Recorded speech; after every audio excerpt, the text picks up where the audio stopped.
আরে আমার গাছে তো অনেক পেয়ারা ধরেছে, এই পেয়ারাগুলো বিক্রি করে তো আমি বড়লোক হয়ে যাব। এই পেয়ারা গাছে দিন দিন পেয়ারা কমছে কেন? নিশ্চয়ই আমার কাছ থেকে কেউ পেয়ারা চুরি করছে। আজকে আমি এখানে দাঁড়িয়ে থেকেই দেখব কে আমার পেয়ারা গাছ থেকে পেয়ারাগুলো চুরি করে। এই দাদু আজকে বাড়িতে নেই, আজকেও পেয়ারাগুলো নিয়ে আমি পালিয়ে যাই।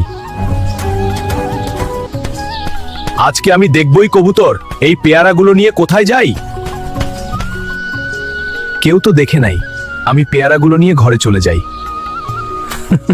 ও, এখন আমি বুঝতে পেরেছি কবুতরটি মা হতে চলেছে, এই জন্যই সে খাবার জমিয়ে রাখছে। হে আল্লাহ, এখন আমি কি করব?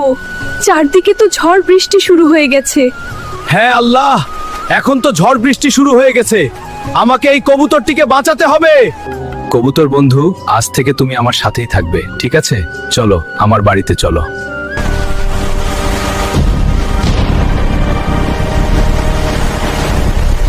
আরে কবুতর, তুমি তো অনেকগুলো ডিম পেড়েছো, তোমার ডিমগুলো দেখে আমার খুব ভালো লাগছে।